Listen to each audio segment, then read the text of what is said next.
Hey guys, welcome back to the channel, Life After Accutane, a channel that I set up to share the stories of people who've been negatively affected by a drug known as Accutane, Roaccutane, or the generic name of Isotretinoin. Today I'm joined by Mark. He contacted me through Facebook. If you like this video, remember to give it a thumbs up and please subscribe to the channel if it resonates with you. If you'd like to support me or support the channel, please head to patreon.com/lifeafteraccutane. The most common negative issues after taking Accutane are brain disorders, problems with the digestive system, joint pain, autoimmune diseases, permanent dry eyes, sexual dysfunction, and migraines occasionally. So Mark, if you just want to introduce yourself. Yeah, hey, I'm Mark, and I am from Seattle, Washington, United States of America. And should I start off with how long ago I took the drug? Yeah, that's the first question. Yeah, if you want to just, I think you've got Um, the questions there. yeah, okay, so I basically took the drug December of 2013 with the brand name Clairvis, and continued to take the drug for 5 months and ended 1 month early due to being clear. And so May of 2014, I got put off it. Okay, and did your doctor give you any warnings before you went on the drug? No, basically I asked her about the side effects I read up online, and she basically informed me that, anything you read online is probably a load of BS, basically, is what she told me. And those are people who will probably have another medical condition and they're trying to blame it on this medication. And I see now why that's true, because people do develop long-term side effects from this medication. I've seen it firsthand, and uh, basically, sh- basically told me that I'd be fine, and if I have any serious life-threatening issues, then I should report back. So yeah. Okay, and how bad was your acne when you took the drug? Um, I would say it was very severe. I basically had it was cystic acne all across my jawline, and well, I can actually just show the picture. Yeah. And yeah, basically red dots, pencil marks all across, my white skin. It was very transparent, and basically just couldn't go on with my daily life without being looked at like I was a freak, I guess. And how was your health before you started taking the drug? Um, my health before started taking the drug, I was 18 years old when I started, and 18 and a half, and I never ever had a medical issue, broken a bone in my body in my life. I always, performed all right in school. Um, I never was slow in my mind as I am. I feel like now I definitely feel like my brain aged or something, because I feel like my memory's been impacted. And definitely just all around healthy. Never had any uh, medical alerts or anytime I went to the doctor's office, and I was able to perform at sports. Never had any joint pain or muscle pain, and I was able to be at the gym for 2-3 hours a day, in straight, or 2-3 hours in a row at the gym. And then, now I can barely do more than an hour. Yeah, I've been there myself. Yeah. Did you have a blood test before, during, or after? I was given a blood test to check my liver function from the dermatologist on my first appointment, and she said I was good to go and I was fine. I wasn't drinking alcohol like some other people I know did, and I was completely healthy. Didn't do any drugs or alcohol. to impact my test. And so she said I was healthy and ready to go. And that was the only test really, other than physicals.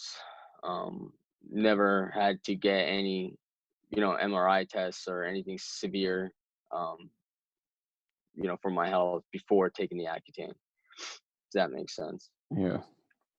What about after? Did you have a test again after you finished, like after you came off the drug? So basically, I gave myself time to try and figure out what was going on with my body in the long term. It's been 5 years since I've taken the drug. 2014 is when I stopped, and it's 2019 now. I'm 24 years old now, and I've kind of recently, when I was getting out of the military, when I was 22 years old, I entered the military, and I was actually medically released due to a torn ACL in my tendon, my right knee area, and I definitely contribute that to muscle weakness and ligament tendon weakness from the drug, because I definitely remember my body and physical activity similar to what I was doing in training, and I could definitely feel like my joints and stuff like kind of grinding, and I felt a lot more fragile than what I remembered before the medication, and I was just a lot stronger. And basically, I had to get an MRI on my leg, and they told me that the tissue there looks very much damaged.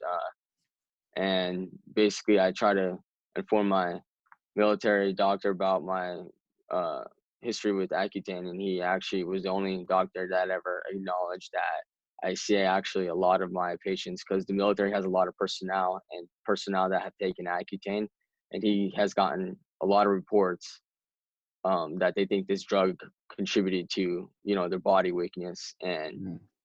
he says you're not the first one, and um, apparently they're not even allowed to speak against it if they try to report it to their superiors, is what they told me, because they don't have any studies to link anything. And basically my testosterone and thyroid came back clean, and everything came back clean, so that was over 6 months ago, and so apparently there's nothing wrong with me. But yeah, the urologist also said that there's nothing wrong with me either in my test. So yeah. How long ago was it that you came off the drug? 5 years ago. Oh, 5 years. Right. Okay. Yeah. May of 2014. Yeah. What was your dose? I took 40 mgs the first month, 80 mgs the last 4 months. Okay. Same as me.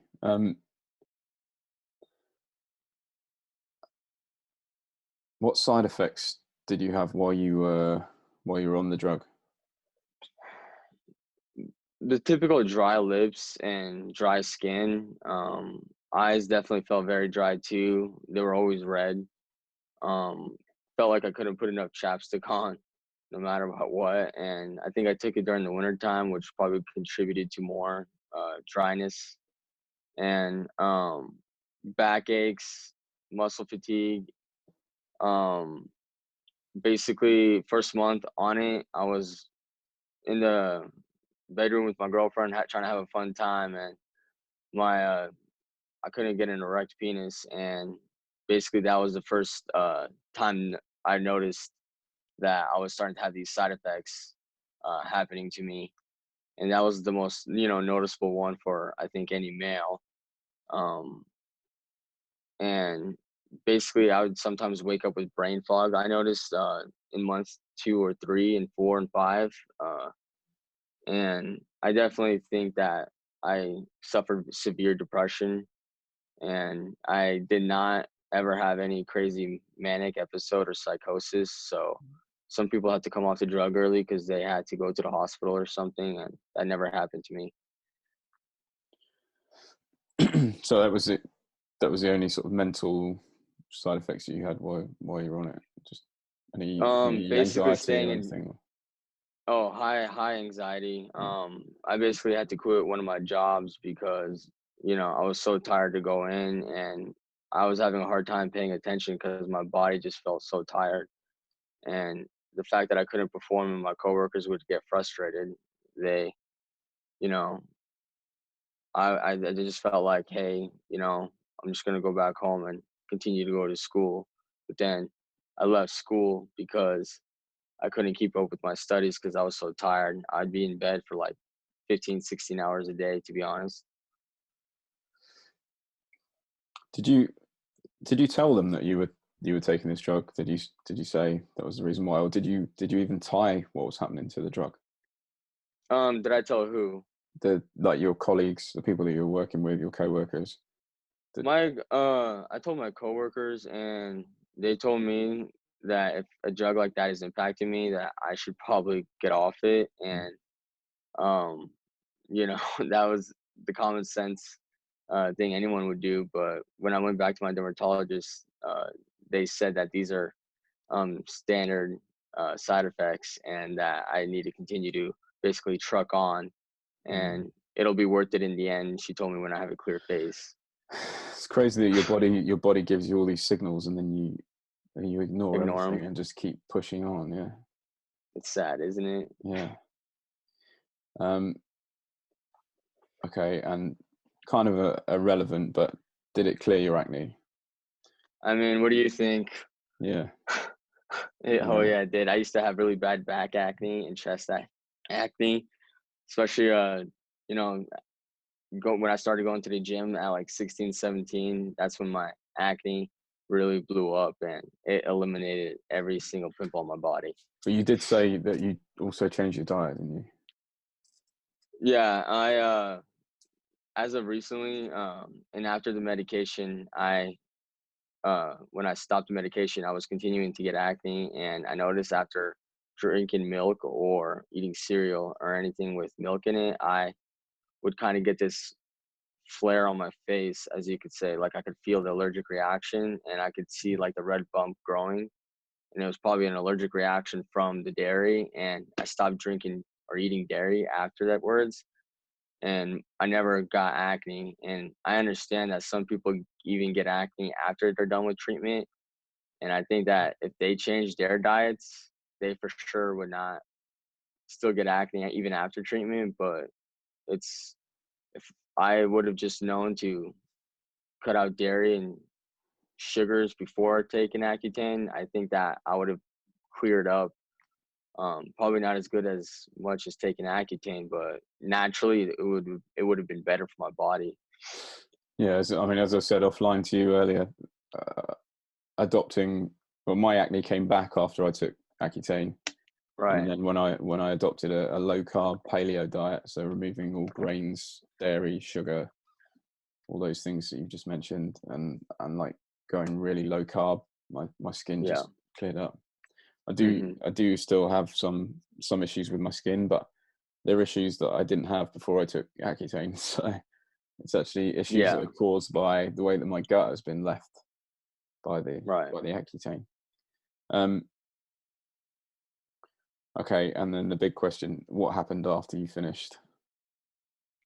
So going back to month one of the side effects that I felt with my sexual dysfunction beginning, um, the erectile dysfunction kind of continued throughout the Accutane treatment, and I ended up losing that relationship due to that. Um, um, the my girlfriend at the time basically told me I was always tired and kind of down and sad, and I never wanted to have sex or do anything kind of intimate because I think that my libido was going way down, and my interest in that was going way down. And I would report these side effects to my dermatologist, and she kept continuing to tell me that these are normal and these things won't go away. And I actually spoke with my sister. She had a boyfriend who actually took Accutane, and he told me that he had a decrease in testosterone and sex drive while on the drug, but he said it came right back good as normal when he got off treatment. And he took a 6-month treatment, so he must have been one of the lucky ones. I don't know, but um, him telling me that while I was on the drug, thinking about quitting it, definitely influenced me to stay on. And I wish I would have just listened to myself. Yeah. This is the issue. Everybody makes the mistake of comparing themselves to the next person, and without kind of realizing that we're all different. Yeah. Genetically. Yeah, genetically, physically, it seems that some people can handle this drug and other people can't, but there's no way of determining who's going to handle it and who isn't. So until Yeah, until you can figure that out, take it off the market, exactly. as And even 5 years after, my side effects have not gone away. I have recently had to go to the doctor and tell him about them because I continue to lose relationships throughout the years over my, I think, sexual dysfunction. And I think my demeanor is more depressed and lower nowadays. I definitely feel like, like you said on your profile or on your information page of what happened to you, you kind of turned into a half glass empty kind of guy instead of a glass half full, right? yeah, Is that the quote? definitely, yeah. And I definitely, it's I have to remember to be happy. Before I took the drug, I had to remember what feeling happy is like, to act like I'm happy whenever Mm. I'm in any scenario now. And I feel like being genuinely happy, having the butterfly effect, the passion for life, I don't feel like that I have that anymore. Like, it's been very watered down for me. It's If that like makes sense. someone, yeah, it's like someone finds your ability to, or they find your like switch for your ability to experience joy, and they just turn it off. So the world just looks, Yes. the world just seems grey, and it actually, I didn't realize until I started to get better. Um, Even things like sensation on my skin, everything is just dumb. Like everything becomes dull. Like the feeling when I touch something, or when I started to improve again, everything just, I don't know. It's really hard to explain. You just feel like when you come out the other side of it, and when I came out of the other side of it anyway, just with a strict diet and doing a few other things, you feel feel amazing. You're like, wow. It was so long that I felt that way, that I was like, wow, this is what it feels like to be alive again. You know what You it sounds like? It sounds like your natural senses are coming back to you. You know what I mean? yeah, Your hearing, your vision, your feel in your hands. I definitely feel like the nervous system definitely was impacted by taking this drug, and I noticed my senses were dulled for a bit right after, and then slowly but surely my senses were kind of coming back. If that makes sense. mm, Sounds like you went through the yeah, same definitely. thing. I mean, Rachel that I interviewed last, she made me aware of a study where they actually looked at MRIs. They carried out MRI scans on the brains of patients who were taking Accutane, and they found that it reduced there was reduced metabolism in the orbitofrontal cortex of the brain, and it was reduced by 21%. And that's the area of the brain that basically, if it's not working, if it's not functioning correctly, that will cause you to experience depression. I'm glad you actually reminded me about the brain, because I don't know about you, but me keeping a low glucose diet now definitely helps my memory. But I remember during the drug and right after the drug, for the past 5 years, um I would have, my short-term memory and remembering things can be pretty difficult, because especially with me working in information technology and IT, troubleshooting people's computers and helping them out with, you know their issues. There's a lot of concepts and things you need to remember when learning computers, and when somebody else tells you a piece of information, you need to remember it and how to do it. And I think, my coworkers are great guys, and we're a team, and we all, have that love for each other, professionally. But sometimes, I've gotten feedback that I've had to get taught something twice or even a third time. Mm. And I remember, before the drug, I was actually a smart kid. People told me I would be a fast learner, and I excelled in, academics and, weightlifting. And anytime I was taught a lesson, anything technical, hands on, I would only need to be shown once, or I'd figure it out myself throughout the lesson. People would be like, wow, you're smart. And I feel like I don't have that anymore because of this. And I've noticed that the past 5 years in my jobs that I've been able to hold, um, coworkers would definitely say that about me. Mm. Sorry, I've got a bit of a cold at the moment, so I might cough occasionally. Yeah. Yeah, I do a technical job as well. I'm a fire and security systems engineer, so Hmm. I felt similar for ages, just like seeing through a fog, trying to do something technical. It's like, Hmm.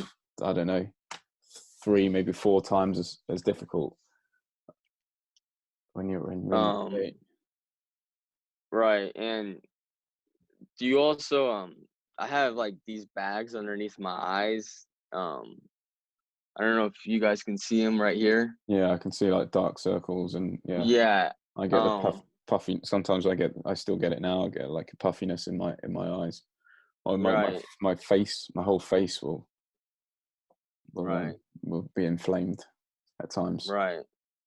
And I have basically, those are permanent now. I've had them ever since taking the medication. They will not go away. I've I slept 10 hours last night, and I always get 8 hours of sleep nowadays. I eat healthy, and those bags just won't go away. Yeah, I see that in a lot of people who've taken the drug, and people that pop up in the Facebook groups that are populated by people that have taken the drug and claim to have or claim to have had um, success with it. When I look at their faces, I can see the dark circles on everyone. You know, nearly everyone that posts pictures, It- even if they say they're Does okay. it ever make you curious what people, yeah, what their definition of okay is? Are they really okay? Exactly. Yeah, Like, and I don't mean to I think nearly go everybody, ahead. well, Sorry. everybody so far that I've interviewed for this channel, they've been like quite high functioning. So I mean, Right. um, yeah, like everybody, like Rachel's got an IQ of 140, really smart girl, and then before her there was Ido, Yeah, with their medical and experience. yeah, Yeah. and there was Ido. He was a medical student, and then Skylar. He's obviously a very intelligent guy, and Stefan as well. He's like musical. There's always seems to be some sort of theme, like either doing something technical or artistic, or all the people that contact me, which is a lot of people now. They always have some sort of gift, you know, and they seem to be like high functioning people. So they really notice it when this drug leaves them not functioning at their best, you know. Yeah, I remember you're saying something similar, Albert. Yeah, Um he mentioned in a video with one of his guys that he interviewed, Bill G, that their creativity level was definitely significantly dropped due to this. And I think that correlates with, the other symptoms of chronic fatigue, and you're so focused on dealing with your symptoms that, your mind can only do so much as is already, you know. yeah. A lot of people, And when I was dealing with issues, a lot of people are telling me, "Oh, you talk about this thing too much, or you focus on it too much." But when you feel unwell all the time, you're not going to be able to right. focus on anything else. When your head doesn't feel right constantly, it's all you can think about. Hmm. All you can think about is trying to fix it, because you're living with this like brain impairment every day of your life. Yeah, and that, you know is basically, you know brain mental anxiety that we consistently feel and know and think about. Because I definitely, it's always in the back of my head whenever I'm at work and I'm helping somebody out with their computer. I'm still kind of like subconsciously thinking about it, even when I'm not trying to put effort into it. My body just knows, like you said, something's up with it. Yeah. But unfortunately, there's not too much we can do about it, except, we already took the drug. We can only eat clean and exercise. That's about it. Yeah, I mean, as I've said to you earlier, I've done a lot of things to try and put myself right, and I'm definitely a lot better than I was. But all I can do, everybody seems to have slightly different issues, and there seems to be a scale of severity, and some people are affected so severely that I just I can share what I've done with them, but it doesn't seem to be enough, to help them, Yeah. which is And frustrating. another interesting fact that I've seen firsthand is I've had friends who have type 1 diabetes in their family history, and they went on this drug basically, and their parents, they said they were diagnosed at, you know, the age of 24, and when their children, my friend who went on the drug, took it at the age of 14. About a year later, he was diagnosed with type 1 diabetes, where the pancreas cannot produce a sufficient enough amount of insulin for your body. And, I really think that this drug really sped that process up. He might have gotten diagnosed later, like his father at 24, but 9 years earlier than his dad. I don't know. I think it was sped up. Yeah, I've seen a lot of reports of people ending up with pancreatitis after taking this drug, and I only just found out recently that I found out from Edo that that is actually a listed side effect, type 1 diabetes. So that, Wow. uh, well, I'm not 100% certain of that, but this is something that Edo told me that it's listed. So I mean, I see reports of that on the rxlist.org reports on Accutane side effects. So yeah. yeah, did you have any spell like after you finished the drug where you felt like you were beginning to recover at all, or did you just go straight down after you'd come off it? Did you feel I shit when you stopped and then just continued to feel crap, or so in May of 2014 when I stopped, I definitely, looking at my face in the mirror and my acne was clear. I definitely had that, I think, like high for like about a month or two of like, I feel very confident in myself now. I could go out in public and people won't stare at me. But I definitely felt drained and tired, and um I would, I think, feel oils get restored in my cuticles, my eyes, but I would get these like zits in my eyes, and I would report it to my dermatologist, and he said it's your oils and stuff coming back into your sebum. And that's how it, that's the side effect of it. And I was like, okay, that's weird. A pimple in my eye, okay. And uh continue to sleep 12 hours a day at least, 6 months even after taking the medication. um Going back to working out, I was basically first day coming back, I was going to do an arm exercise, and I was doing triceps and extension on the flat bench with a barbell, and I could hear my joints cracking.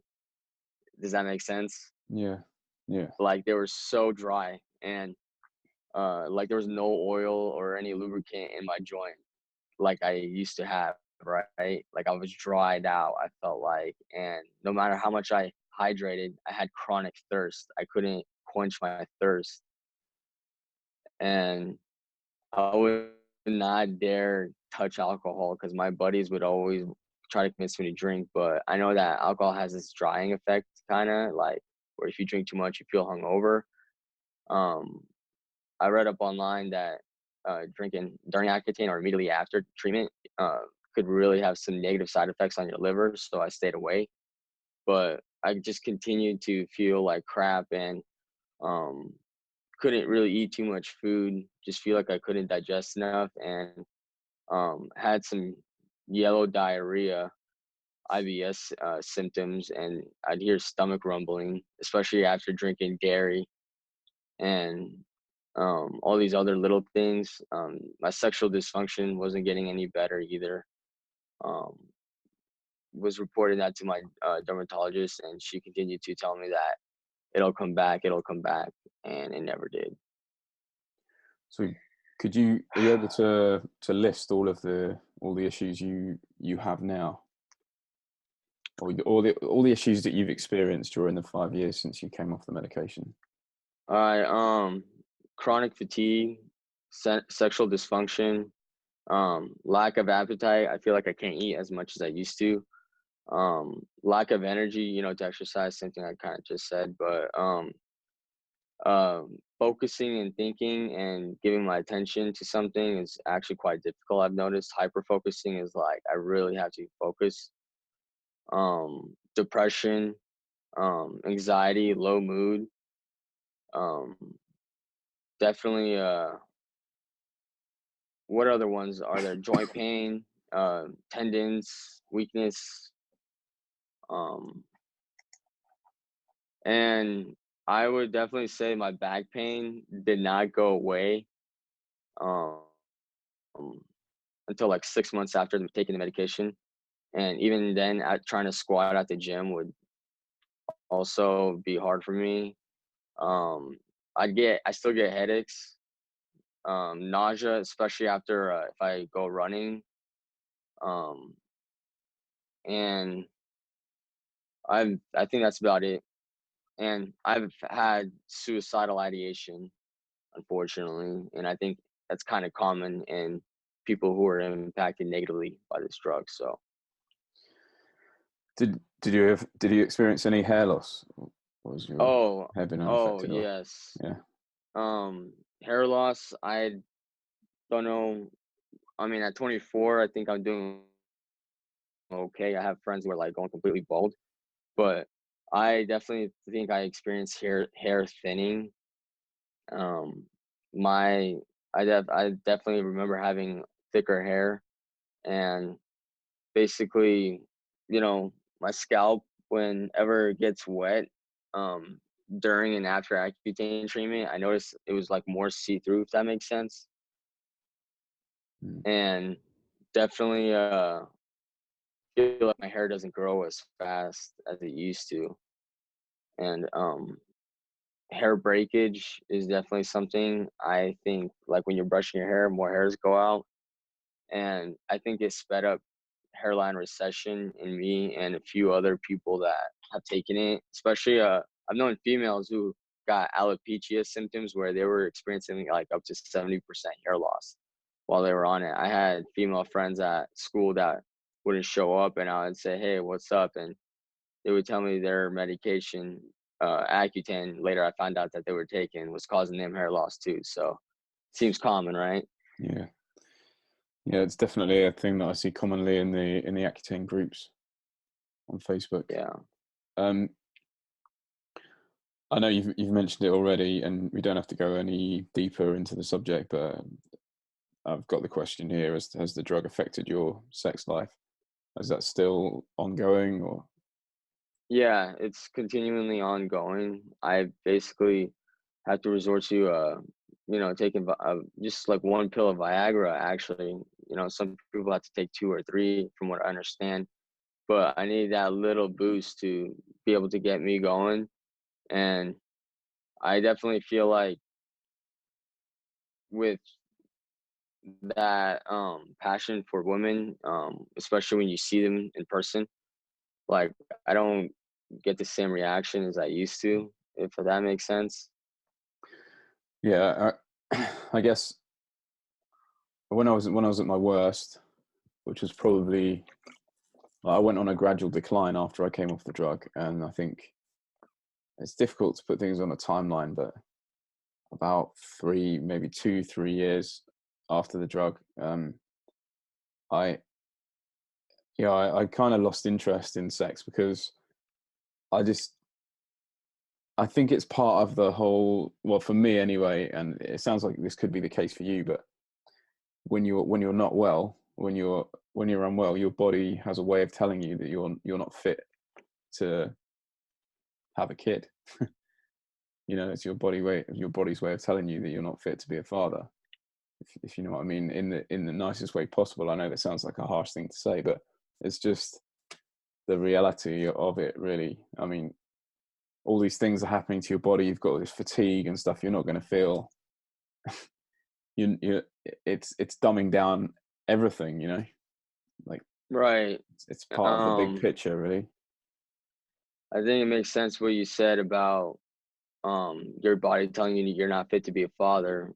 Maybe it's because you're not going to have that energy when that kid comes out to take care of Yeah, your exactly. offspring. That was my thoughts at the time. I was in a situation where I had a girlfriend, and it was quite serious, and I thought, maybe I'd like to have a kid with this girl at some point. And then I started to worry, would I be well enough to be a good father? You start to think about all these things. And I mean, have you ever gotten your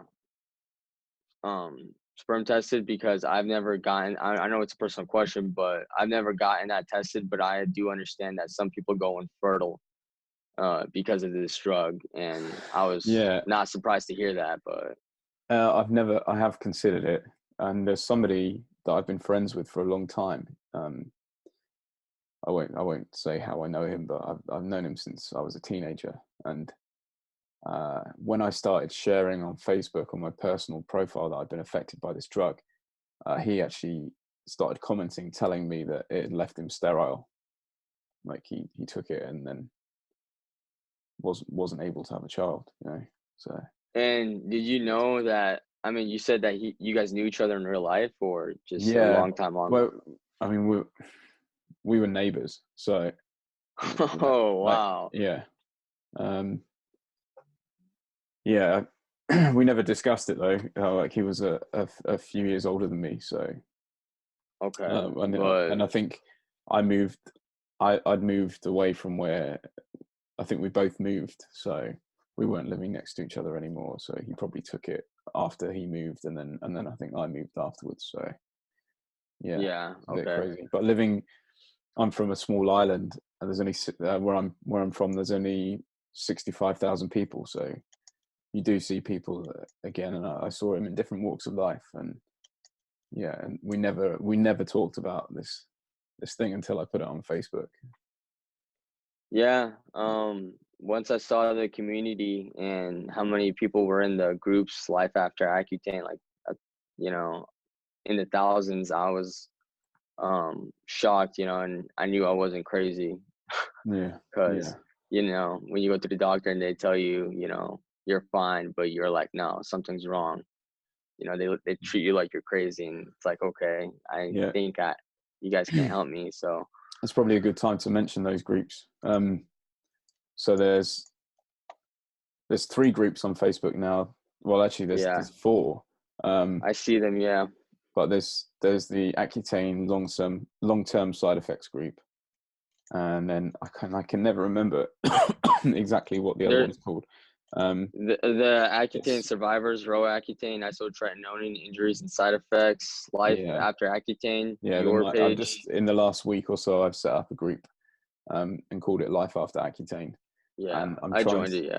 Yeah, I'm trying to keep that just for people who've been damaged long term, because the other groups seem to be a mix of people that either love it or hate it, and then it results in all kinds of arguments, and I don't want that in my group.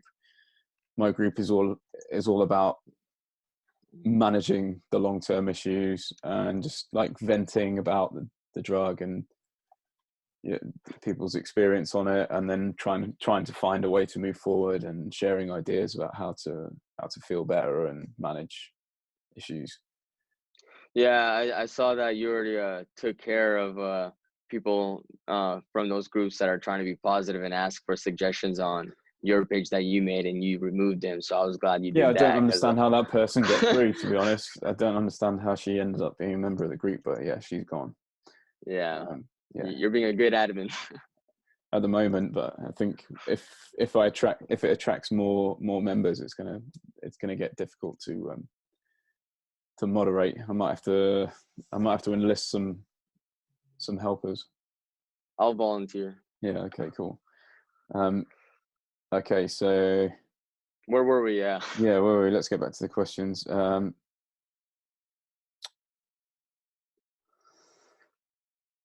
What's the worst of your side effects? Um, I'm gonna repeat myself on this one. I'm gonna, if it's okay, I Yeah. don't mind sharing the nitty gritty, like how the physical part of it affects me emotionally and like how I look at it, if that's okay, because there's gonna be mention of suicide in there. Okay, so as Rachel said in the last video, trigger warning for anybody who might have Yeah. those issues. But yeah, whatever you feel comfortable sharing, then Oh, I mean, yeah, go I'm ahead. just I'm not gonna, try to freak anybody out or nothing. But basically, I think for anybody, and I think you could probably share this too, is when a man in his young youth and prime can't, you know, be normal and be sexually functional like he used to. Because I understand Albert, he took the drug when he was 14, Stefan at 15, and so I don't know if they had sexual experiences before taking the drug versus after, to where they can compare and contrast how it felt before and after. Does that make sense? Yeah.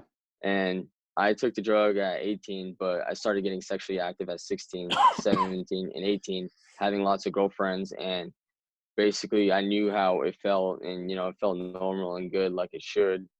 But after taking the drug, I definitely felt like it was numbed down and watered down. Like Mm. it didn't feel as good, and my erections couldn't stay up. And basically,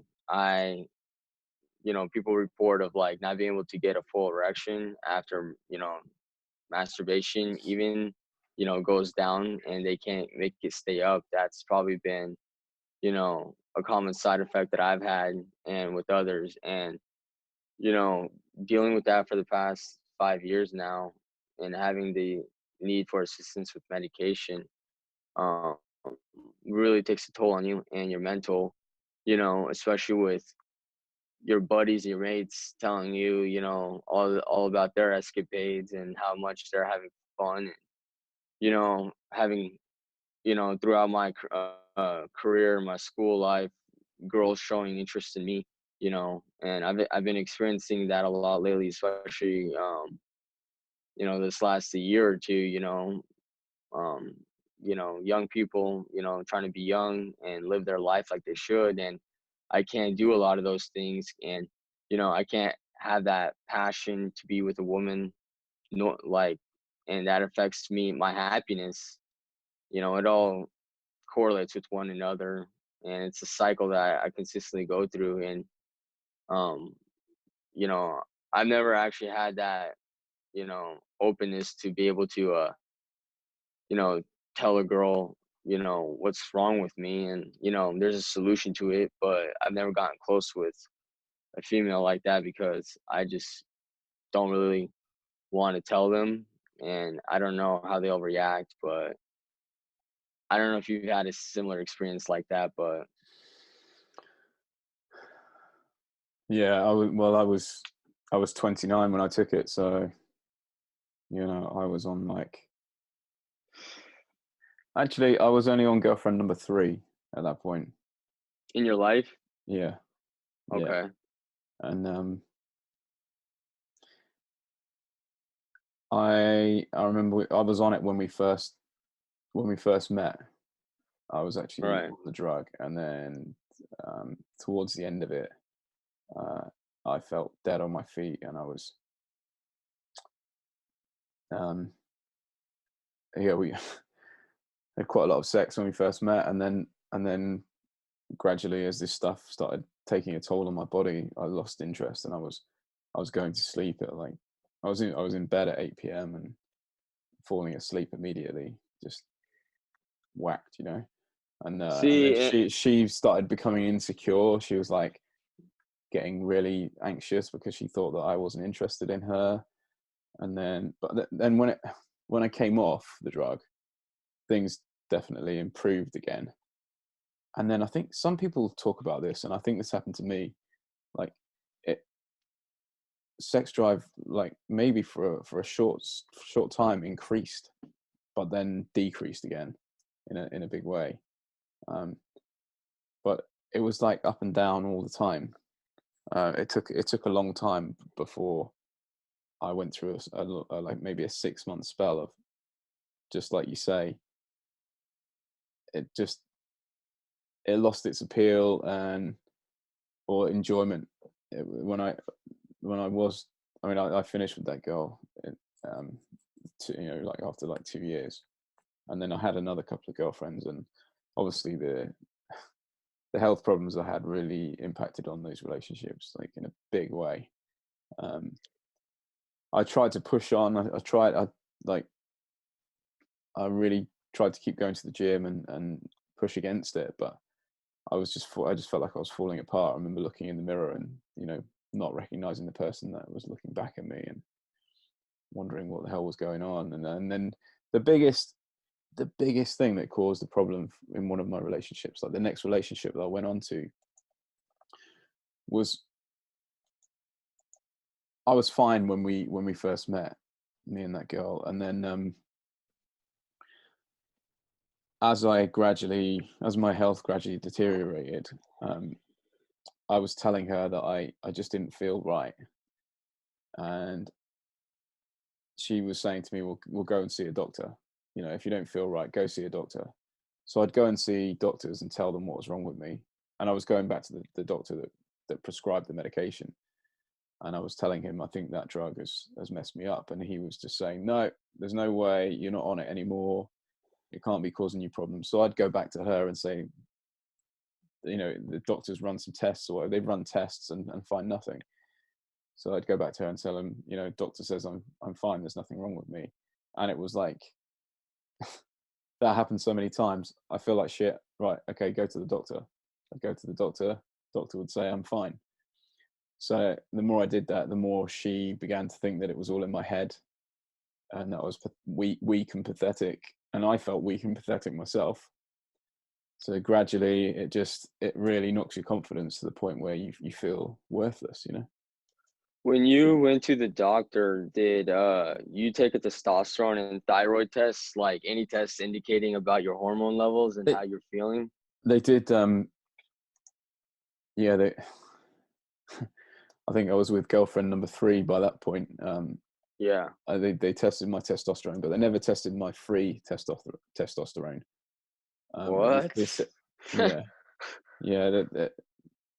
I never specifically asked for a testosterone test, and my GP told me that my testosterone was fine, and then when I started to have gut issues and I realised that I had a problem with gluten, I went to see a gastro, and he told me, "Oh, your testosterone looked a bit low on your last test." So, like, one doctor's telling me it's fine. I never had another test.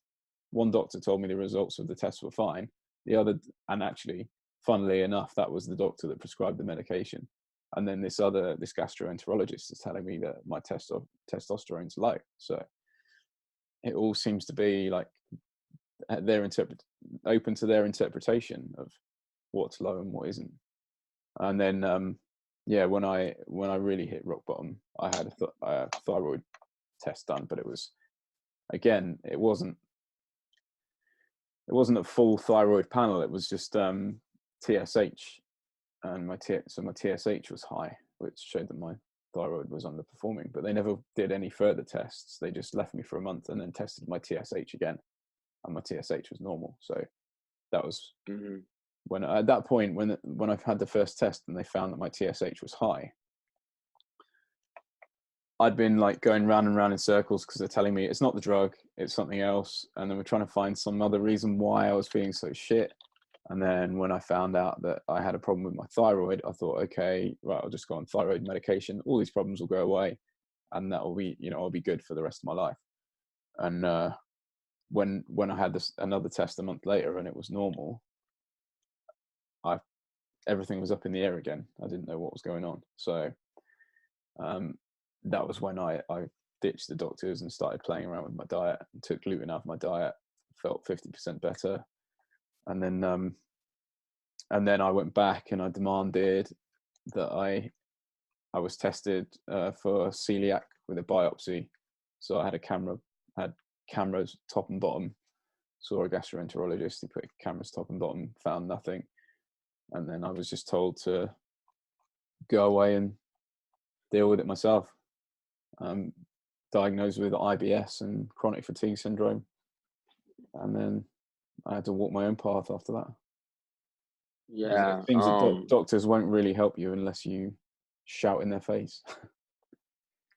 And then even then, they could still say that you're crazy, and I'm sure they could refuse to treat you at that point. Oh yeah, they'll just stick you on the antidepressants and wave goodbye. Yeah.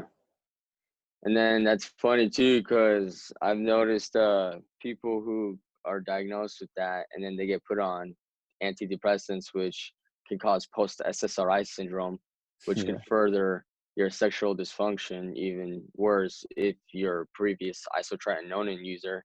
You know, that's like double damage right there. And I had a friend who went through that, and you know, unfortunately, he took his own life. And it's one of those things that, you know, how bad, if it's bad for us, how bad did it get for him, you Did he know? take Accutane as well?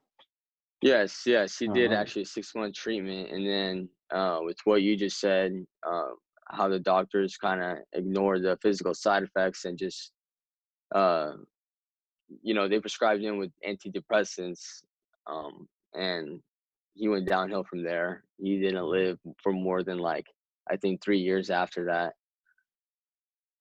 So, See, yeah. I went back to the prescribing doctor, and I remember what this appointment with him. I went in there and I told him I was having problems with fatigue, Yeah. and anxiety, and then I said that I had this other problem, and I'd actually noticed it in the shower that morning, and I had a lump next to my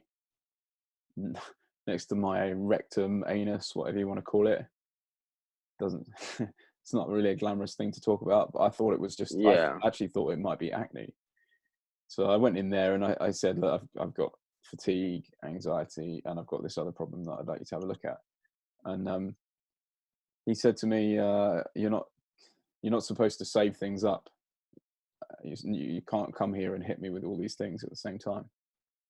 He said you should have booked a double appointment. What? Yeah.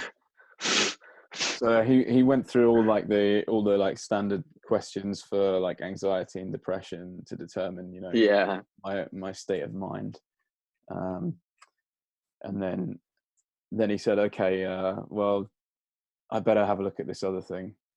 So he had a look at it and he said, well, I'm glad I looked at this because you've got a rectal abscess. And he had to put me on like really strong antibiotics to clear that. But he told me if the antibiotics don't clear it up, then you're going to have to go to a hospital and have it surgically removed. So That sounds like the prostate area. well, no, what it was basically this drug caused such an issue with my digestive system that obviously it was causing all these things to happen. And I think it caused like, I don't know, like a fistula or something. I don't know. Like maybe like the wall of my bowel or that part of my bowel like got damaged somehow because I was dealing with chronic constipation as well. And then it gets infected and then you end up with an abscess. How would you feel after? Do you remember taking the pill, the Accutane pill, and right away, like, just like that, you know, the dry effect you get, like when the pill was finally getting like released in your body, you could feel it. My stomach would always get like really tight. I don't remember Like that. I could feel it shrinking. Like it was horrible. I don't remember that, but I And I would remember. eat it with the fatty meal. Yeah. Yeah, I wasn't told that. I wasn't told to take the pill Oh. with a fatty meal. But I do remember. This is going to be a bit gross, but I remember my stool turned like orange, and I remember being constipated. Oh gosh. Yeah, I remember like Yeah. I remember it kind of like burning, like a burning sensation when I was using Oh, I the got the toilet, same one and too. then Yeah. yeah, and then like constipation, But it's crazy that in the year that I took the drug, 2009, I think that was the year that there was an up and coming Hollywood actor um, was awarded a big payout, a big settlement, because he developed ulcerative colitis after taking this drug. And I he had to have his I bowel know movement. who you're talking about. It's Tom Cruise's co-star in A Few Good Men. Oh, really? He Yeah, I saw that article also online, and he basically he took it in 1992, I think, and he went downhill from there too. And he had a lot of bills racked up from his IBS. And did he have to get his colon removed? Do you know? This guy that I'm thinking of had to have his colon removed. Yeah, Yeah, yeah, and that happened in yeah, like well, I think he won his court case in 2009, which is the year that yeah. I took the drug. So I've got all these things going on with my mental health, my digestive health, and my overall health. And this doctor who prescribed the medication, I'm going back to him with all these things, and he never once tied it to the drug. Now, I don't know whether that was because Yes. he knew what was going on and he didn't want to admit it, or what. But it's just frustrating to think that if you know. Well, I think for doctors too, and I think they're starting to probably understand now as more people are coming out with their side effects and awareness is being spread. I mean, that there are liability issues if a patient does get affected by this. They don't want to openly admit that it's their fault for prescribing the medication. And so they'll deny and lie so they're not held responsible for prescribing it. And I think that's a huge issue. And um, I see statistics 1 in 10,000 are affected by the long-term side effects, and I think it's way higher, Yeah, definitely. way higher. I have actually received in the last like 48 hours, I've received an email which actually reveals some figures from the MHRA in the The UK. UK, okay. Yeah, and yeah, I can tell you that the figures for people who are seriously affected is a lot higher than 1 in 10,000. Were you able to keep track of has reports gone up ever since Albert and Helen Wright appeared on that British newscast? Um, I'm sure that would have affected things, but that's not the first time there's been stories. And Oh, if anybody really? wants to check that out, I'll put a link in the description below to that news story. But Yeah. it's in the UK. There seems to be a story comes out about this drug at least once a year, but it comes and goes.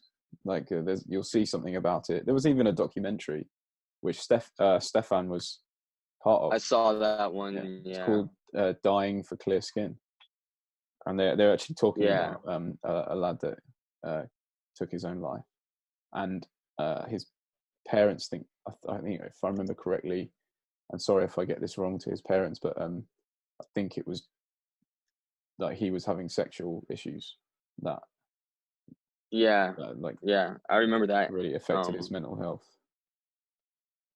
yeah. I actually remember watching that documentary and I saw Stefan on there, and when he described his symptoms of sexual dysfunction, and the person I was able to actually identify with and say, holy shit, I'm not crazy. This happened to somebody else too. And that was actually about a year ago when that happened.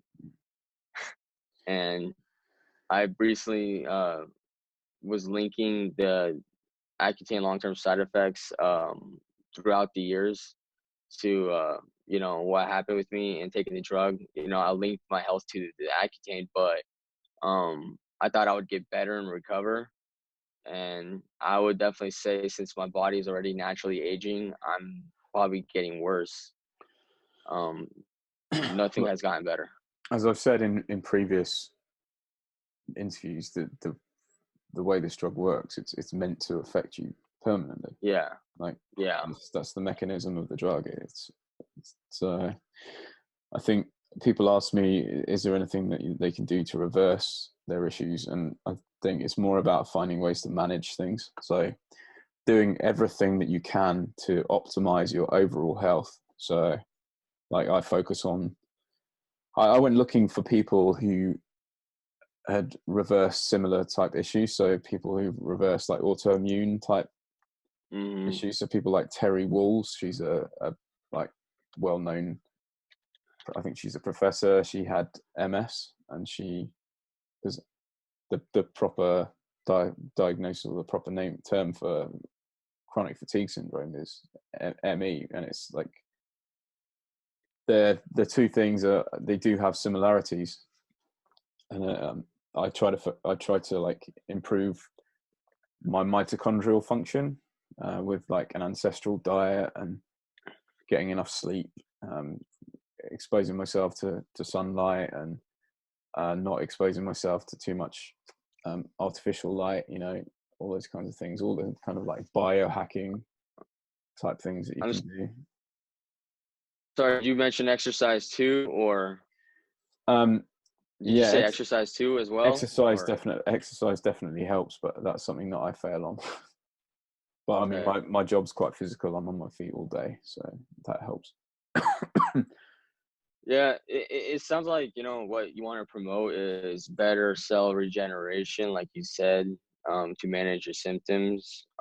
I definitely try to eat well, sleep well, and exercise well to stimulate that. But yeah, definitely feel still old. Do you feel like you're 60 years old sometimes? At times, yeah. At times, but I'm definitely doing a lot better than I was a few years ago.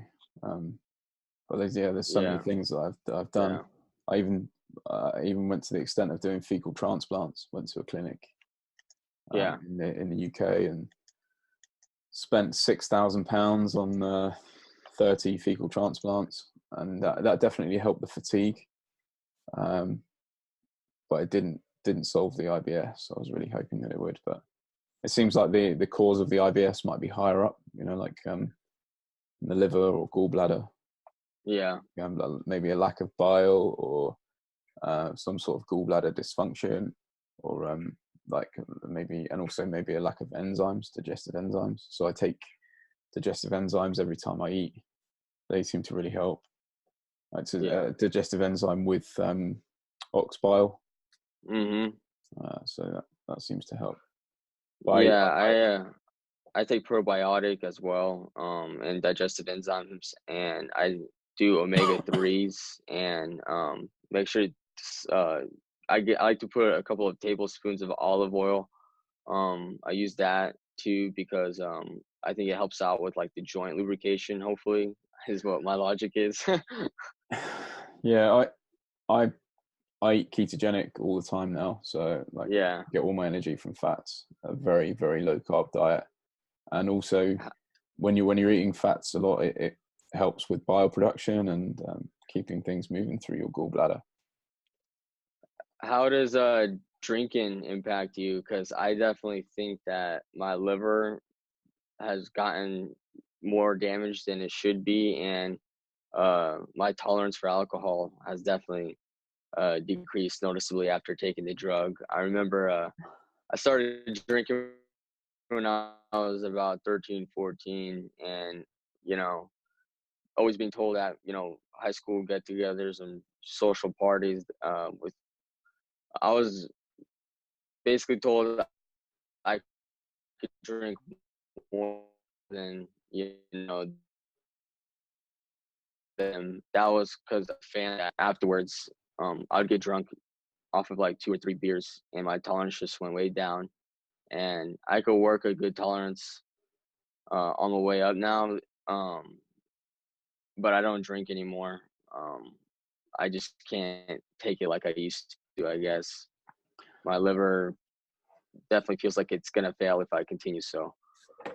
Yeah, I'm definitely, I don't know if I've mentioned to you before, but I've been a DJ as well for like 20 years. And I didn't know that. No. Yeah, I started DJing when I was like 21, and that was like a massive part of my life. I actually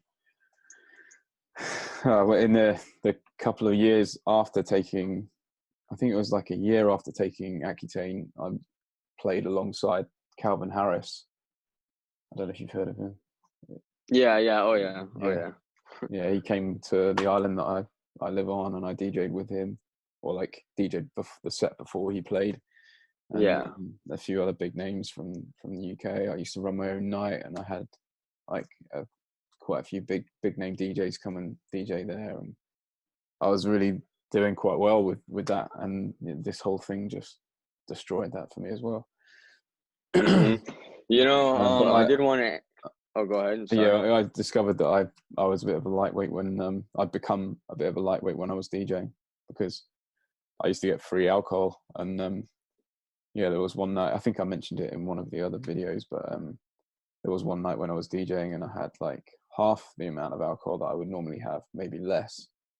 1 minute I was like putting a record on the turntable. The next I was waking up at home in bed and I couldn't remember anything. And that happened. Brain fog, huh? Well, just low tolerance to alcohol. That's my alcohol tolerance just went to shit, and yeah, that happened a couple of times. And now I do have to be quite careful, like with alcohol. Sometimes Right. I can have a couple of drinks, or I can have one drink and I can feel it straight away. It goes straight to my head, and it's not a nice feeling. It's not like it's not like the feeling of, you know, it's not like the enjoyable feeling you get from alcohol. It's like, well, this is making me feel sick. I'm gonna have to knock it on the head, you know. That correlates with people having blood problems even after taking this drug. People say they suffer from lack of white blood cells and anemia, and just Yeah. basically they're always having issues with their blood, and you know that alcohol reaching their weakened state in their blood, it that I think that has a lot to do with it too. Just all around, the liver, the stomach, your blood, it's all impacted from this drug. Yeah, it seems to be. I know with myself, I think a lot of it is tied to poor digestion. Like earlier on this year, at the start of the year, I tried a carnivore diet for a month, and I started experiencing dizzy spells and stuff, and my digestive system just wasn't moving. And I went to see a doctor, and she did some blood tests and found that even though I'd been eating red meat every day for a month, I had low iron. What? Yeah, it's crazy. She was like, "What?" She said, "Are you seriously been eating steak every day?" I'm like, "Yeah." She said, "Okay, well, your iron's low." So we kind of figured from that yeah, I'm obviously not getting my digestive system so fucked up that I'm not getting the correct nutrients from the food that I'm eating. And then How's your actually vitamin D levels? Vitamin D or B? Yeah. D. Yeah. D. Yeah, that seems to be a consistent thing with people that take this drug. Their vitamin D is low. Yeah. Was yours low as well? Yeah, on my my nutrition panel test, Yeah. yeah. That says to Same me with the iron too, yeah. that was another indicator for me that there's a bile issue, because D is a fat soluble vitamin, and without bile you can't break down fats for absorption. So Did you find yourself going days without eating, especially after taking the drug? I would probably eat like one meal a day, and just noticed my digestion wasn't the best. And I've actually continued that eating pattern for the past 5 years up until now, really, where I'll eat like max 2 meals a day. yeah, well, I get so many gastrointestinal issues that I've come to the conclusion that less food equals less IBS. Problems. Yeah. Yeah. So I do most of the time. Well, during the summer I was doing one meal a day, but now the weather's getting a bit colder here. I'm starting to eat maybe 2 meals a day, but yeah, and I always try not to eat too much. But I do remember getting to a stage a few years ago where I just didn't know.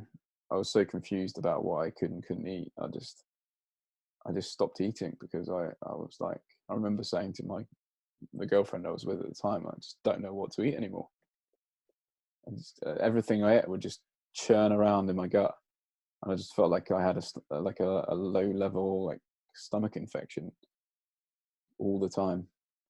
Did you try smoothies and blend stuff up? Yeah, well, fruit smoothies are probably the worst thing you could eat, because anything that can ferment seems to be a big problem. So I don't have any fruit now. I avoid Oh, wow. fruit completely. No fruit whatsoever. It's just, I basically live on a diet of well, I'm eating a lot of chicken at the moment. So Mm-hmm. like I roast the chicken every day. So I have Mm-hmm. like chicken, fish, and only a few vegetables. Like most of the time I'm eating zucchini or salads. And then like get all my energy from natural fats. I use a lot of beef tallow Mm-hmm. and olive oil and avocado oil. That's what I get my energy from. Okay. That's what my meals mostly One consist thing of. I definitely haven't. That sounds like the autoimmune paleo diet you're following. Yeah, that's what I follow. Yeah, pretty much. Yeah, I've been growing accustomed to it too.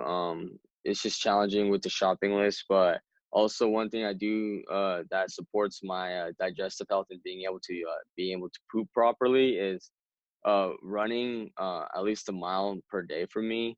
Basically, it puts pressure and constricts it shrinks your intestines, right? Mm. And I always notice that I'm able to go to the bathroom a lot easier after exercise, especially with running. Um, it just it's what I've read up online, and it helps me out. Yeah, I think like that impact as well of, I know it Yeah. sounds funny, but that impact of like jumping up and down, or like bouncing up and down helps. Yeah.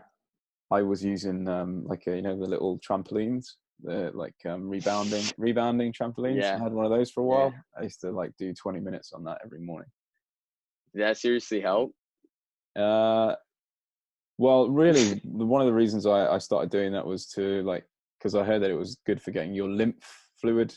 I learned about lymph and how that moves around your body, and you've got more lymph fluid in your body than you have blood, and it's pumped around by movement.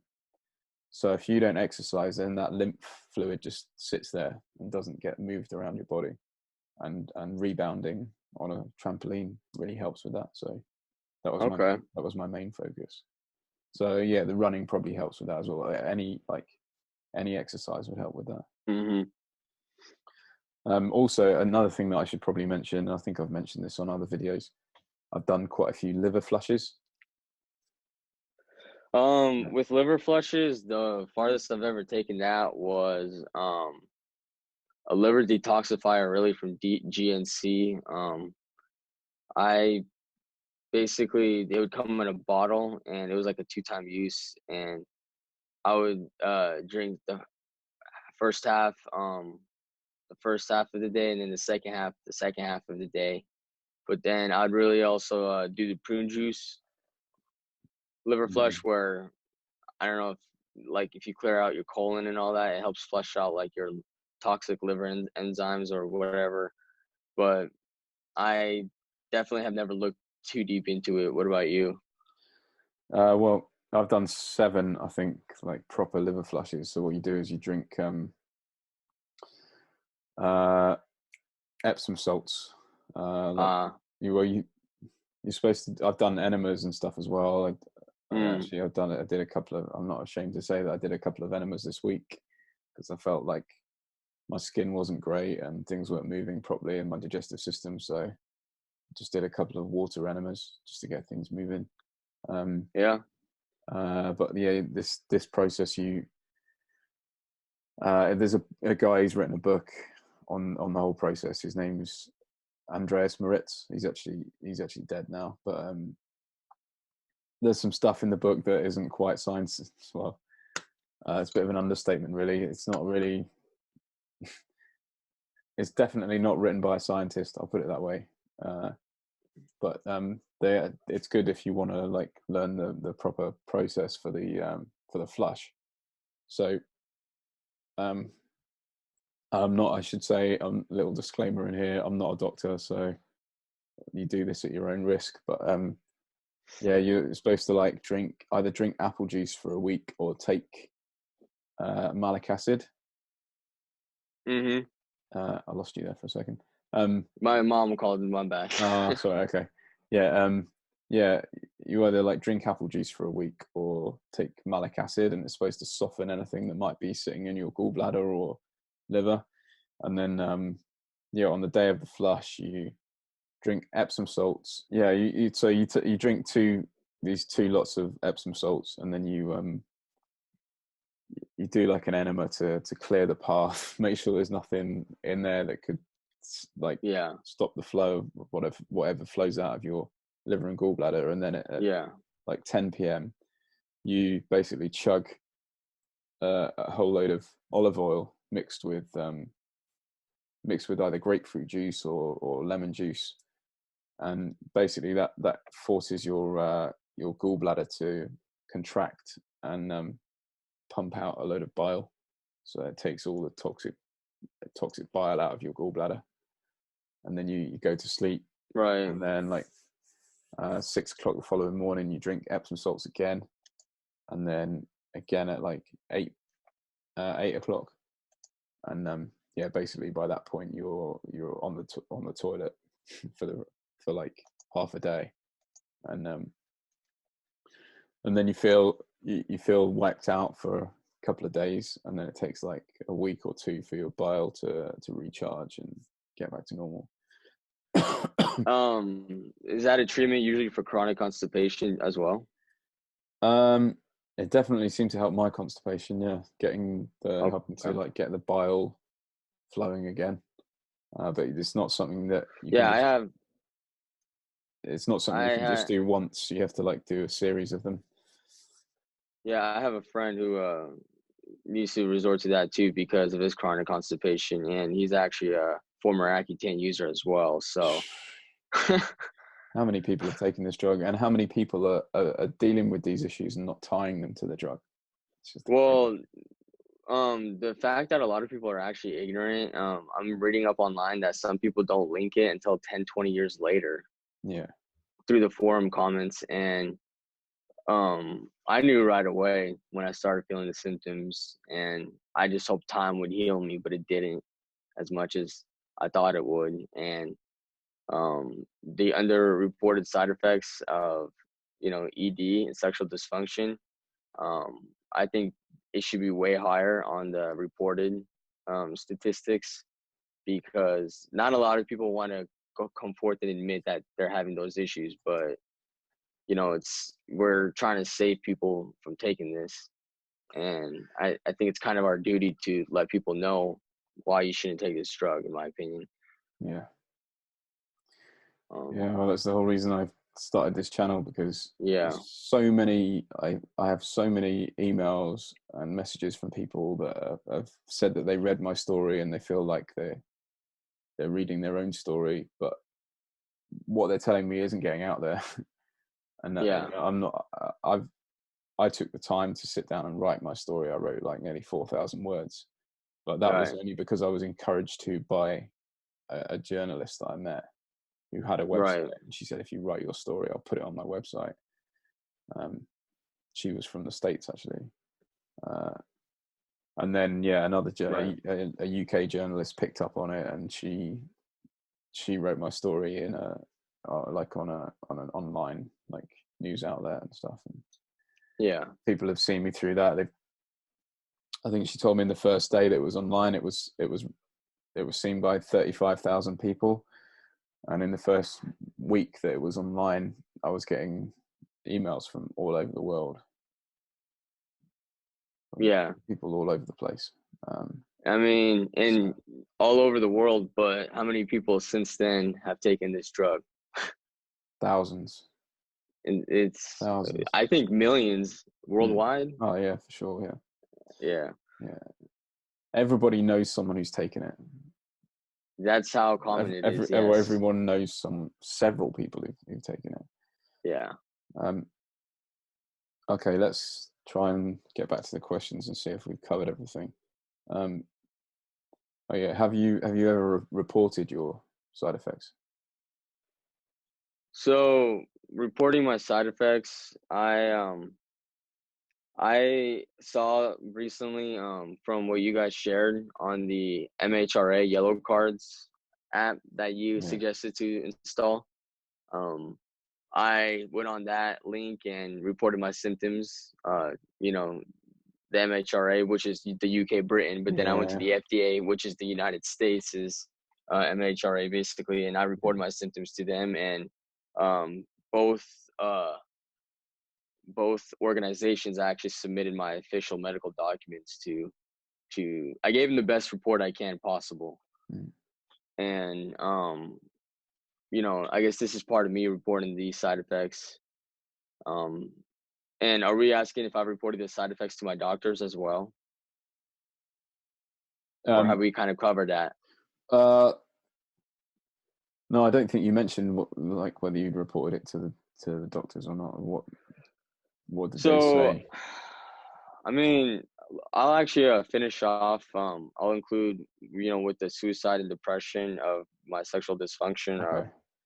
basically, I was getting really bad with the anxiety of not being able to, perform sexually and, you know, not being able to hold a relationship. And uh, that was the time when I just decided that it's time to, try and get help from the doctors. And, like we said earlier, going back to getting the initial test of thyroid and testosterone done with the nutrition panel, getting informed that, same as you, I had low iron with low vitamin D.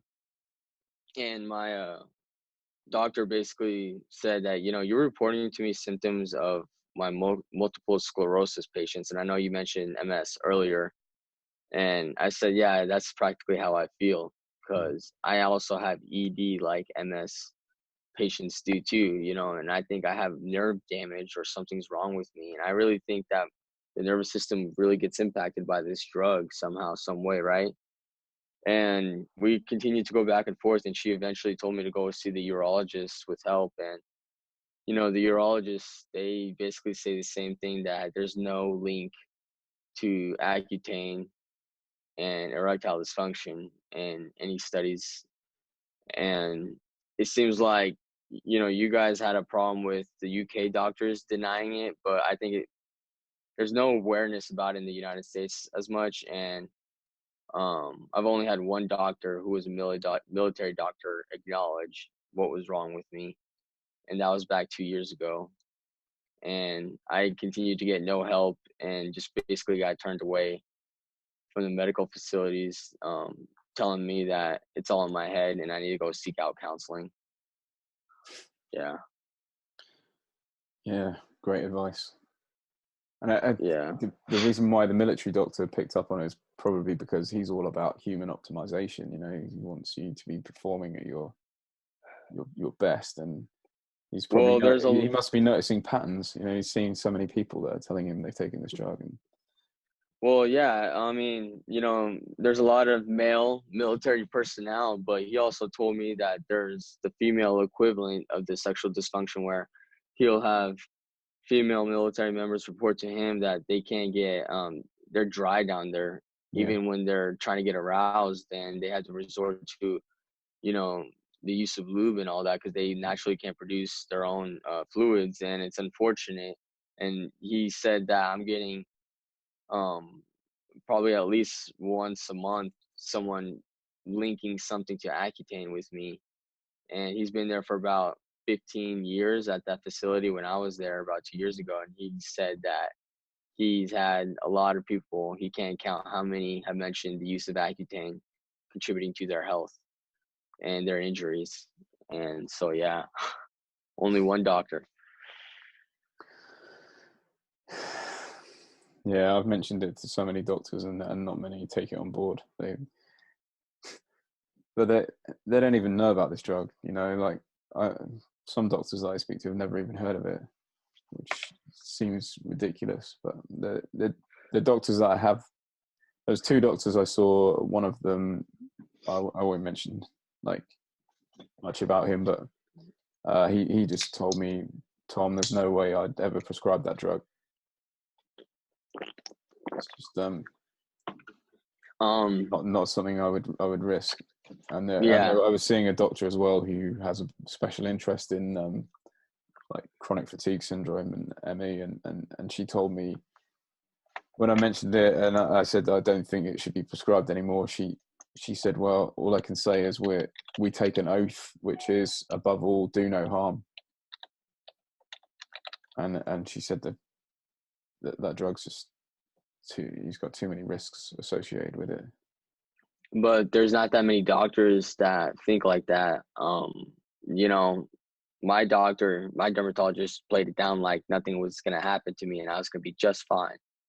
And then when I reported my side effects to her, she continued to prescribe the drug. And you know how I told her my first month I was getting these signs of ED? She actually doubled my dose. She took me from 40 mgs to 80 mgs. That was her response to me reporting my side effects to her. Like, what the? And, you know, I take responsibility, I guess, for being so gullible and, you know, accepting her advice. But again, like all of us keep saying, we were misled and misinformed. And, Well, you know, you think we're your the ones doctor stuck. you think your doctor knows best, and I thought my Yeah, doctor would. always. I thought this doctor would be looking out for me because I don't know if you heard me mention it. I think I mentioned it on the other videos, but he was at my house the night my mum died.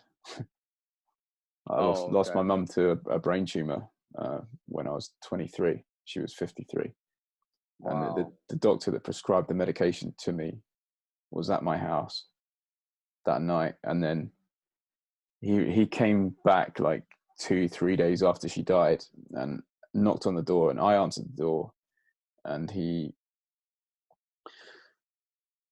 wasn't my doctor at that point, and he seemed like a nice guy. He told me, you know, I'm really sorry about what happened, and if you have any issues that you want to come and discuss, then come and see me anytime. So yeah, I made him my doctor after that. Like, he became my doctor, and yeah, like 6 years later, he prescribed the drug that completely destroyed my health. And to play on that, did he really mean to do you harm like that? He probably didn't, but he's also probably ignorant, like we were, of what this drug really does to people. I'd like to sit down and have a conversation with the guy, but obviously I Yeah. don't like him anymore. But Yeah.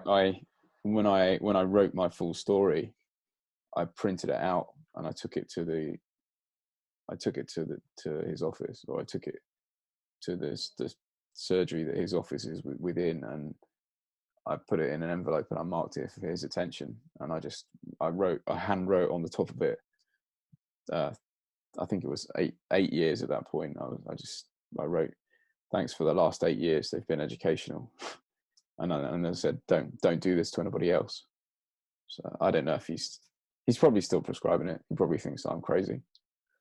Yeah. They probably have a system developed with the pharmaceutical companies. I'm sure they have a quota or something. I heard some dermatologists get a bonus system from distributing out this drug. Yeah, I think I in the UK it's probably slightly different. I think the kickbacks are probably not like they are in the US. If they are, it's probably done under the table. Well, that too, but I had friends get prescribed this drug for mild acne, and a lot of my friends too didn't even realize that their parents put them on this drug in the first place. They didn't know that they were actually taking Accutane, but all they could remember was their parents said, "Yeah, they had me take this pill for about so and so months, 3 to 4 or 5 months, and my acne went away." And I'm like, "Yo, dumbass, you took Accutane." God. Yeah, and then I have a lot of friends coming forth with these issues now, and it's it's becoming, you know, a worldwide thing now. I think, you know, on social media especially, it's getting spread. So Yeah, well, I should probably tell. It's probably a good time for me to tell the story that I told you before we began recording about yeah, my recent trip to Madrid. Madrid. Yeah, Mm-hmm. so I went to Madrid, and I'd never used Airbnb before, and I booked a room with Airbnb, Madrid's a city with a population of approximately 3.2 million people, and I arrived there. I told the people that I was staying with that I would probably have to use the kitchen because I have lots of issues with my digestive system.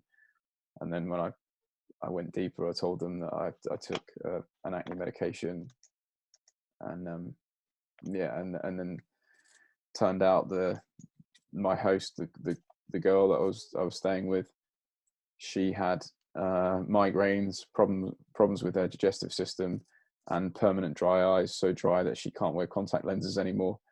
And she had also taken Accutane, and she only took 10 milligrams a day. I took the same as you. I took 80 milligrams for like 4 months. So, you know, people who took lower doses, 10, 20 mgs, are typically prescribed to females.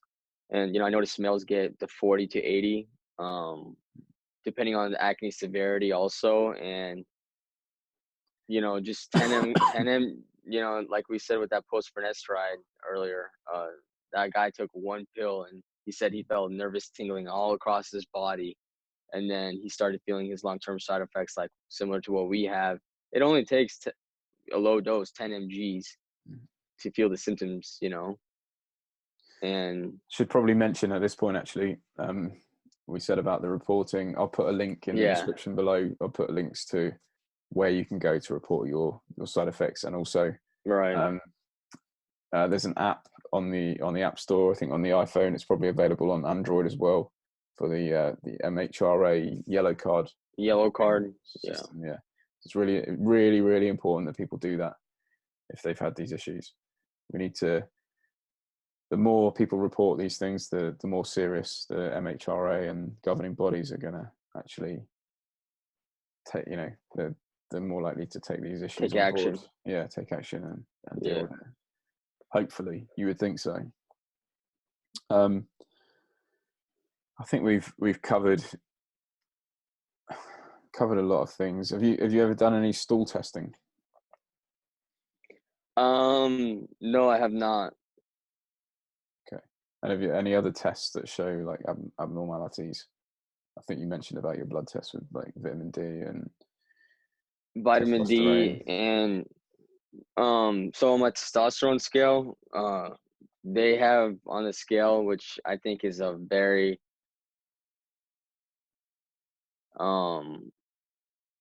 tolerable range, where it's from 2.5 to 8.5, and I think it's a 1 to 10 scale that in the States they judge testosterone on. And I was at about a 3.5, and my doctor was trying to tell me that's normal. And I'm like, well, you know, I'm talking to my friends who've never taken this drug before, and they have similar physiques to me. I would say similar genetics, you know. Friends I know from my own community.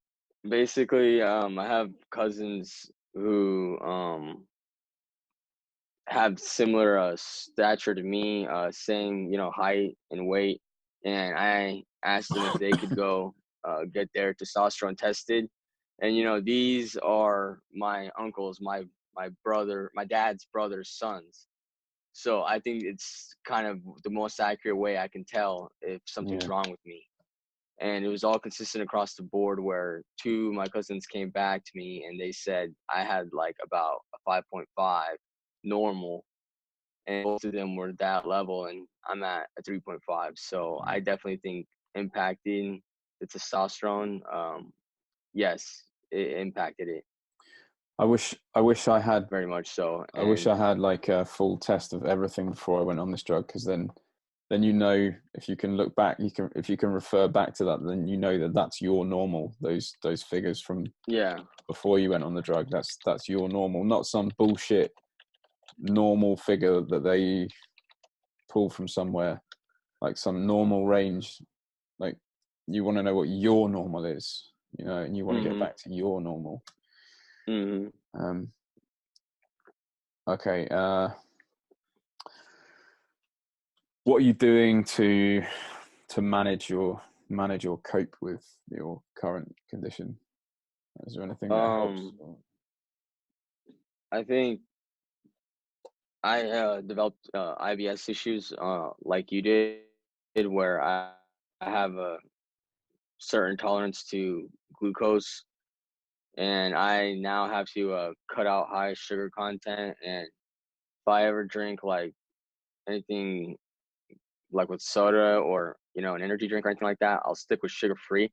But I try and stay away from anything with sugar really, because that just really gets to my head and gives me headaches, and I can't think clearly. And I notice I start to stutter in my speech a bit, and my thoughts slow down, and I enter this brain fog. And I'm pretty sure I have something going on with diabetes at this point too, because it sounds like I might have like a glucose intolerance as well, and high blood sugar spikes. Yeah, I definitely had some. And I had some crazy things going on with my blood sugar, but I think it's HbA1c was always yeah, okay. But I did something similar to you, like you said you did with the testosterone. I once a week I was going for a meal to my father's house, and with my brother. My brother's like 6 years younger than me, but we're very similar build. So like he's like an inch taller than me, I think. But we look similar and same did size you say pretty much. And age? What age difference though? he's 6 years younger than me. Oh, 6 years So younger. so Okay, yeah, I had a feeling that something weird was going on with my blood sugar. So I actually yeah. bought a device to test my blood sugar. Blood And meter. Yep. yeah, and I went. So we went to my father's place for this meal. We ate the same meal, and then when we got back to our place, because we shared an apartment, I asked him. I tested my blood sugar, and he tested his. Mine was, I don't know what the measurement is, but it was like 2.4 or something, and his was like 8. Uh, That's way too different, yeah, even for I, I 6 years don't, apart. I Yeah, can't even remember what the measurement was, but I mean, it seemed like our blood sugar was completely different after we'd eaten exactly the same meal. yeah. Something wasn't right. You sounds like your pancreas, perhaps like the rest of ours, has been deteriorated by this drug. Yeah, yeah. And um, what do you think overall, like what this drug does to the internal organs? Like people are saying that it was originally designed as a chemotherapy agent for brain tumors in the 70s, and then it sounds like a drug that just destroys. It doesn't heal nothing. It definitely doesn't heal. That's for sure. Yeah. Yeah, and It, well, it causes.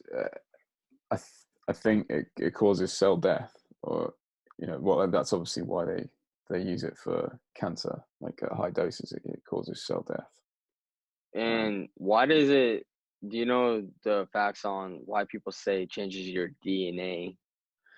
Yeah, I'm not sure. I wouldn't like to. Oh, okay. I wouldn't like to have a But guess at that. It's not really something I've researched too much. you've Um, seen comments on the pages on that though? I have, yeah. I've seen some people Yeah. talk about it. There's so many studies out there, and this, if you go looking for studies on retinoids or retinoic acid, there seems to be a lot more out there, Yeah. because that's what it is. But when you actually go looking for studies on Accutane or studies on isotretinoin, there seems to be a lot of studies that have been done to try and disprove that it has any negative side effects, which says a lot, really. That they have to actually do all these studies to disprove that it causes depression, or to disprove that it causes any kind of issue. It's like the drug companies are paying, because I think something like two-thirds of all medical research is funded by the pharmaceutical industry. So it makes sense that the studies that are carried out are going to be studies that are done to vindicate the drug, or support its use, and make it look harmless. I'm shocked too that they let it get this far with how easily the drug is prescribed, like we keep saying, and finding out after taking the drug that it was originally meant for chemotherapy and how toxic this drug actually is. Like, that was another big depression episode of like, what did I do to myself? I remember when it finally hit me, I cried like, oh my gosh, like I'm gonna be basically fucked up for the rest of my life is what I was thinking. But things have been getting better, but Yeah, still it's you've got hard. to try. I know you can feel like shit, but you've got to try to maintain some sort of positivity, Yeah. because that's, if you sink too low, that's when the depression really gets you. Yeah. Yeah. That's a message that I'm And trying to spread as well with these interviews. I'm trying to keep people in the mindset that they can improve, because I've managed it. So if I can manage it, then other people yeah. can too, I think. Yeah, I definitely have already heard stories, and I knew about that individual who I told you took his life. You know, he was a very smart guy, and I feel like he could have definitely contributed, to society in a great way, because he was on his way to um, earning a computer science degree in college, and then he went downhill because of the drug. But he was one of the main inspirations in my life that got me interested in technology back in high school. And I'm seeing a lot of good people take their lives on reading it up online or hearing about it. And I just definitely think that you know even in our situation, we could still contribute and make a difference. Starting now with attacking the pharmaceutical industries and letting people know and message. So The best, this is the best way. This is the best way to prevent further harm. Get everybody's yeah. stories out there. It's What I mean, you're probably gonna ask me this too, but what's your advice to anyone watching this video that is currently on the medication or taking the medication or thinking about taking the medication? Because I would say get off it as soon as possible, and don't start at all. If I was putting things in really simple terms, like I have done in the Yeah, Facebook groups before, yeah, if there was a dog in your neighborhood, like, yeah, uh,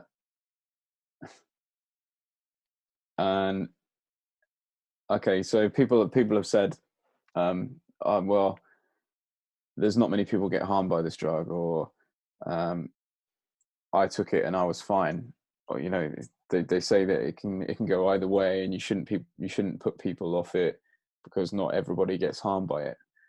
If a dog in your neighborhood was like really friendly to every child in the neighborhood, but then attacked one, and say there was 100 kids in your neighborhood, and this dog was great to every kid, but attacked just this one kid, the dog would be terminated.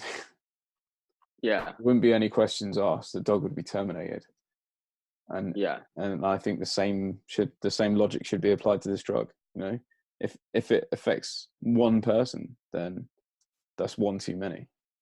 If it damages one person, Um, that's one too many. It's not worth the risks. it isn't, and also, I met people in the military who took the drug. They told me, and they said that they feel like it stunted their growth, their puberty growth, and they said that they didn't grow to be as tall as their dads, and then it kind of stayed the same height afterwards. They noticed, and they're in noticing their physiques. They were actually quite scrawny because they took the medication at like 15, 16, and they said themselves that they felt off after the medication, and then they're reading up online that you know it's a possibility their puberty was stunted. Yeah. What do you think about that with people who took it in their teens? No, I was contacted by a lady who put all of her children on it, and they had scans of their. Well, actually, I shouldn't share that information because Well, Personal, yeah. I'm not naming the person, but Yeah. it can definitely, all I'll say is that it can definitely stunt growth. Well, hopefully her children do well and wish them the best. Yeah. Yeah. Okay. Just looking at the questions again. We've been talking for quite a long time now. But that's generally the case with all these videos. So the next question was going to be, how have your issues affected your social life and relationships? But I think we pretty much covered that. Yeah. Do you regret taking the drug? That's a no-brainer. Yeah. Yeah, I think also you've just covered that actually. What would be your advice to other people who are thinking about taking it? Yeah. The next question was, why do you think people like us are going unnoticed? I think we've pretty much covered that as well. Doctors just aren't taking you seriously. It's being underreported. And as Rachel said in the video that I recorded with her, a lot of doctors don't even know how to report adverse side effects. Well, and the patient, usually the side effects creep up slowly. Have you noticed that? Yeah. They slowly definitely. but surely, till it hits you. So yeah. What are your hopes for the future? I mean, we all want to hear the magic word, oh, they found a cure, but realistically, sticking with what you always say, just be the best that we can be right now, and that's through diet, lifestyle, exercise. I know you're huge on eliminating toxic people, from your life, as well, yeah. and that's something that I try to do as well and keep my stress levels down. The ancestral diet has been a massive thing for me, and that's why I don't know if I've mentioned this to you before or that you've seen it. I think you probably have. I've got a certification as a primal primal health coach. Mainly sort of focusing on nutrition, and that helped me so much. That's why I went on to then get that qualification, because I believe in it so much, and it can help everybody, not just Accutane victims. Plus, it puts faith in, when you're telling people these things that, hey, this guy probably knows what he's talking about,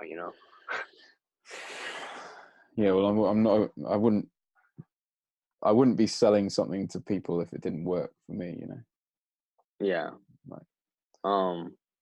And I definitely think that if the FDA and the MHRA can really, pay attention to Roche and the developers and companies who are distributing out the generic form of this drug, to either, just stop distributing the drug, or, increase the awareness of the side effects and really let people know what it actually can do to you, and perhaps maybe let people see a video or two of, stories, and then let them decide then. Seriously, because I mean, when people hear the stories, they don't hear it until after they took the medication. Yeah, well, that's because the doctors are telling them not to go online and do their own research. But the more videos we get out like this, then hopefully the more likely we are to see it. I've got another one lined up tomorrow, so hopefully I'll have 6 videos or 6 interviews out on YouTube, and I've got more and more people lined up, like contacting me saying that they want to do an interview. So the more videos like this I get on YouTube, then the more awareness will be raised, hopefully. And, probably a good time to say that, like, people sharing these videos is a massive help as well. It only takes a few shares, and then the amount of views just shoots up. Yeah, this project of awareness that we're promoting and working on right now, I think is going to take probably months to years to get out there. But once it gets out there, I think it's going to take off. It's really great, actually, that like you and everybody else that I've interviewed as seeing it as a project. Like everybody that has been affected by this wants some involvement. Yeah. Because you don't want this to happen to any more people. Right. And, you know, a lot of us had our youths robbed from us. You know, we didn't get to live a normal functioning young life because of this drug. And I think we all want to spread that awareness that we don't want anybody else, you know, put themselves through this. And, you know, if you do have acne, you know, I was actually doing better with girls when I did have acne. Mm. You know, they didn't actually seem to care, which is quite shocking. It sounds like with your girlfriend, she didn't care either when you had acne, but then when you went on the medication, it went downhill, right? Yeah. Yeah. It same thing happened to me. And if you do have acne, it's honestly, it's not that big of a deal. But there is a Do lot. what? There's a lot you can do with diet. There's so much that, Yeah, like, the effects of diet are played yeah. down, but there's so much you can do with diet. Like paleo is so And good. Low carb paleo is really the way yeah. to go. And to remind everybody what we said earlier, you know, I didn't try to fix my diet before going on the medication. I thought I wanted the easy, simple route. Yeah. And my dermatologist told me diet has nothing to do with acne. So yeah, don't listen to what they tell you. It's probably a good place to end. Yeah, Well, thanks, Mark, for joining me on this one. yeah, Really appreciate it. Really appreciate you taking yeah, the time to share your story with everything, with everybody. And it takes a lot of courage to talk about, speak publicly about some of the things that we've discussed. And yeah, really want to thank you for that. yeah. Thank Anybody you. who's watching and they want to, they feel like they want to donate or give something to this project, then please head over to patreon.com/lifeafteraccutane. As I said earlier, I've just started a Facebook group to go with this channel. It's just called Life After Accutane, specifically for people that have been damaged by the drug. It's a good place to meet other people that have been affected by it, and also discuss ways to manage issues and move forward with your life.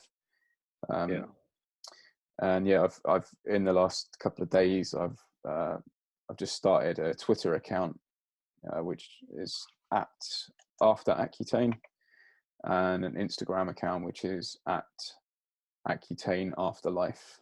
You can also check out the other Facebook groups. I'll put all the links in the description below. As I mentioned earlier, I'm a certified primal health coach. If you want to check out my health coaching page, it's facebook.com/the primal nutritionist. I'll put a link in the description below as well. And yeah, I think that's about all I need to mention. I may add some other interesting links in the description below as well, maybe some links to studies and stuff. And if you're watching this and you've been affected by this drug and you'd like to also share your story and become a part of this project, then please get in touch. You can email me at lifeafteraccutane@gmail.com. Okay, thanks for joining us for this another long episode. And as I said, I'm recording another one tomorrow. So yeah, you'll see another one probably at a similar time to this one goes up. All right, thanks a lot, and we'll see you on the next video. And yeah, thanks again to Mark.